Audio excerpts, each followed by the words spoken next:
It's not important what you did in 2016. The circumstances are so different, it's almost like we're not living in the same world.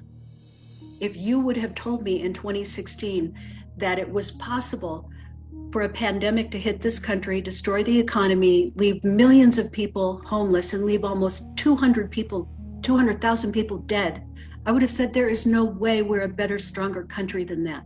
But that is where we are.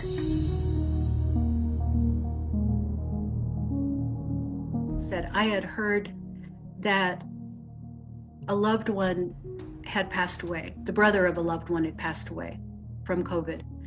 And he was a healthy 70-ish guy. He was a former track star and football player. And when his brother called me and said that Will had passed away from COVID and that he had gone to coach a track meet, and the coach he worked with at the track meet was asymptomatic, and he was dead shortly after that.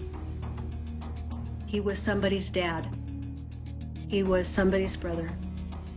His name was Will Rodriguez. That's the man we lost. Because Donald Trump could not muster the intellect or the courage or the will or the compassion or the empathy or the foresight to be able to see how destructive this pandemic would be if it were played like just another card on the political table. When anyone dies, it's tragic, of course, right? But when they die, and they didn't need to, when they die because their government failed them, whether it's a matter of being in the military or a matter of just being a regular everyday citizen who decided to volunteer his time to go to a track meet to help his alma mater, and he winds up paying for that with his life because his government was so indifferent, and because his government chose to politicize this pandemic is why he died. I was drinking the Kool-Aid.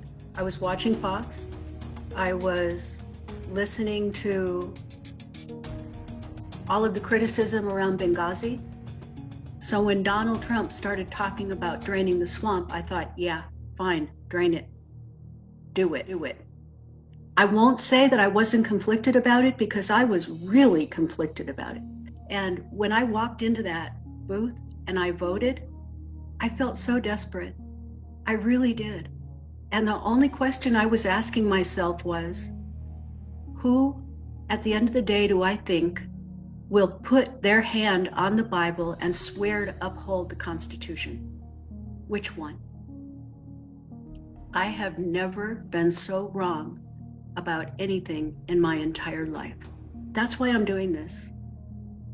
Because I think there are a lot of other voters out there who felt the same way. And if you ask yourself, what kind of country do I want? Do I want a country where I vote based on my pocketbook? Where I turn a blind eye to social injustice? Where I turn a blind eye to misogyny and the way women are treated in this culture? Do I turn a blind eye to Black Lives Matter? Do I turn a blind eye to all of these things that COVID and this president have made it impossible for us not to see? If you go back to that starting point and ask yourself, I did it, okay? What can I do about now? It's not important what you did in 2016.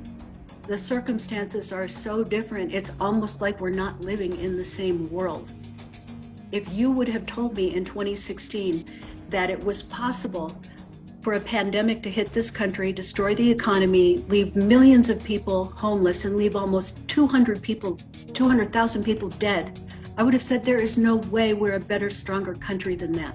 But that is where we are, and that has to be what we start from.